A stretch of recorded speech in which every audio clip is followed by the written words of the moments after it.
Hi, my name is Abby, and I'm going to talk to you about the 21st century schools. So, what is 21st century education? It is interdisciplinary. It involves global classrooms. It improves 21st century skills, which are rigorous, relevant, and real-world skills. It promotes lifelong learning. It is project-based and research-driven.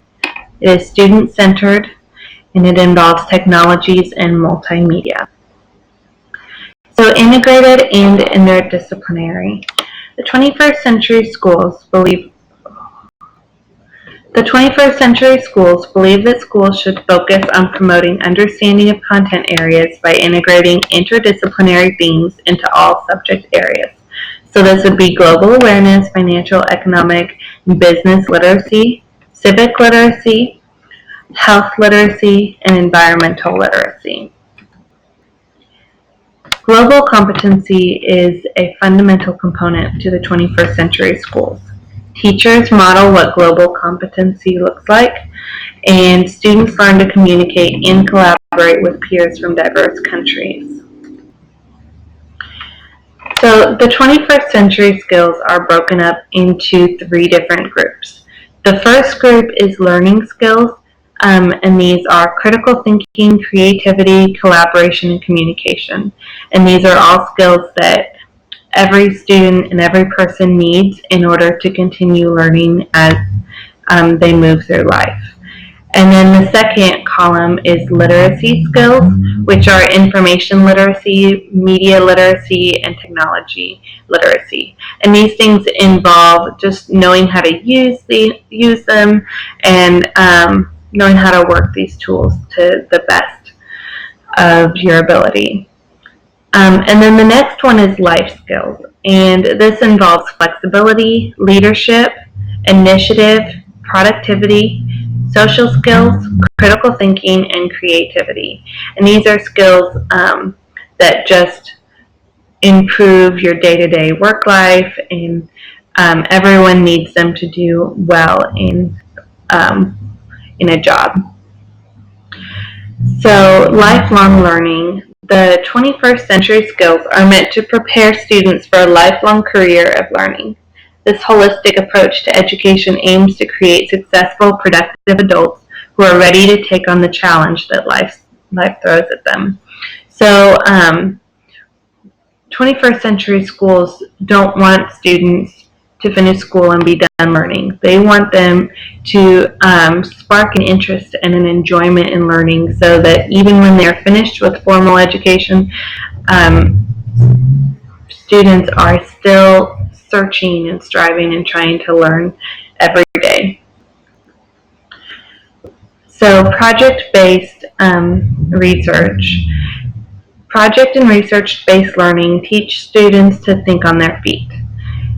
Contribute to a team effort and work creatively when confronted with new challenges. Students compare information, they draw their own conclusions, they solve complex problems, provide feedback to their peers, share their ideas using technological media, and generate their own ideas about how to confront a problem. The 21st century schools are also student-centered.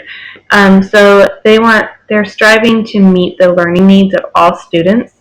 And students learn best by doing. So that's where the project-based and research-driven learning comes into play, because this involves the students learning and actively being engaged with the materials. And then students are able to take a proactive role in their own education, which motivates them to do better and learn more.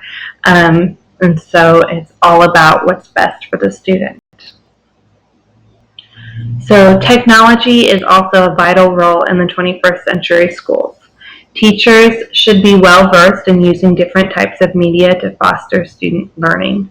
So there are lots of different tools and things that teachers can use. So flipped classrooms is a way that teachers can organize their class.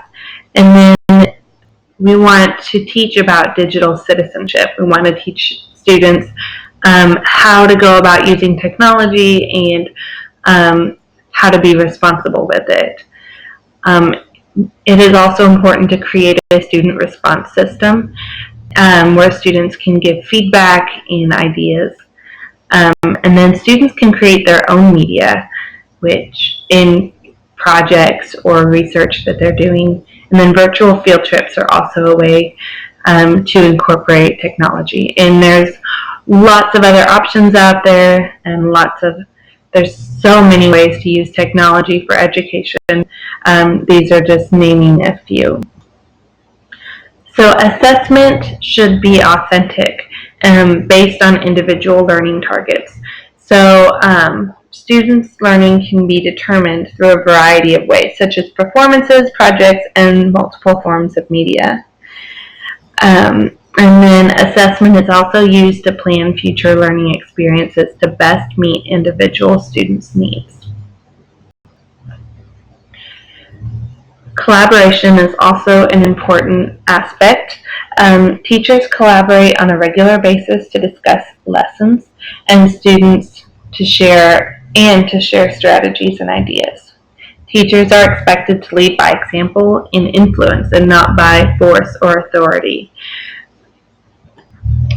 And then parent involvement. Parent involvement is a crucial element to this reform.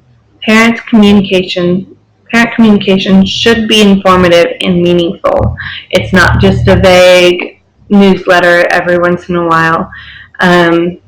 Teachers should be actively communicating about their student and how they're doing and what the parent can do to help. Because parents are encouraged to be active participants in their child's learning. And they're invited to come in and help with projects and the project learning. And it's very important, and it has been proven that students actually perform better when their parents are involved in their education. Professional development. So the 21st century schools offer a variety of options for becoming trained to implement this reform.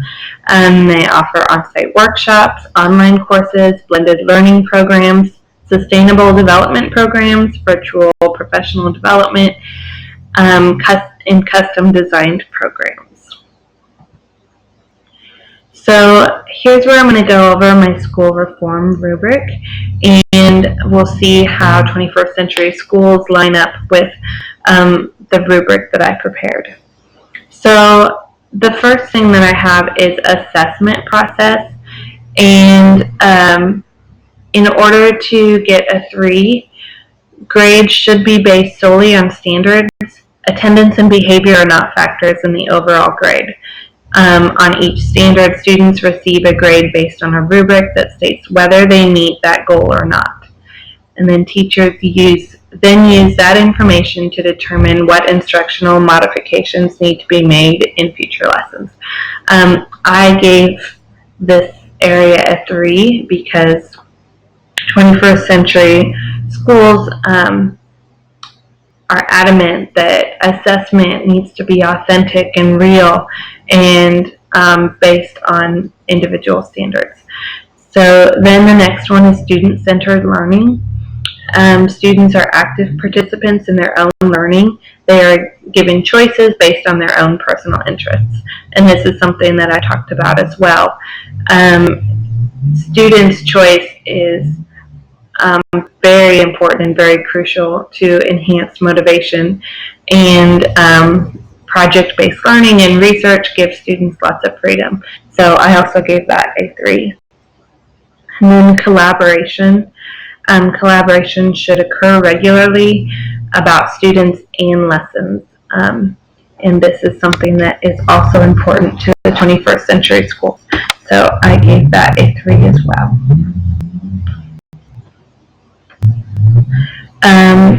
The results